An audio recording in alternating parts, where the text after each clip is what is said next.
نے یہاں کبھی بھی ایک ایفرٹ نہیں دیکھی اپنے ملک میں کہ جو سب سے دنیا کی تاریخ کا عظیم آدمی ہے اس کو ہم مسجد سے نکال کے اپنی ہر روز کی زندگی میں ان کو شامل کریں. قرآن ہمیں کہتا ہے اللہ کہ ان کی زندگی سے سیکھو, ان کی سنت پہ چلو.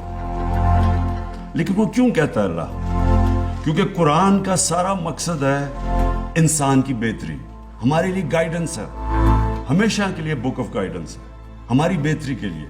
آپ قرآن اللہ کو تو آپ کوئی فائدہ نہیں پہنچا سکتے یا نقصان پہنچا سکتے, لیکن قرآن میں اللہ کہتا ہے کہ تم اس کتاب پہ چلو تو آپ کی زندگی بہتر ہوگی, آپ کو فائدہ ہے.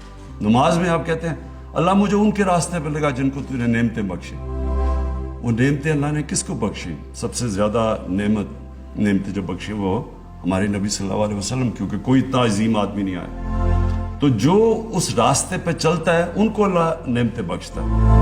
تو وہ اپنی ہماری بہتری کے لیے سکون ملتا ہے, خوشی ملتی ہے, روح بہتر ہوتی ہے. جو انسان سارا وقت خوشی ڈھونڈ رہا ہوتا ہے, کوئی پیسے میں ڈھونڈتا ہے, کوئی ہر قسم کی عیاشی میں ڈھونڈتا ہے,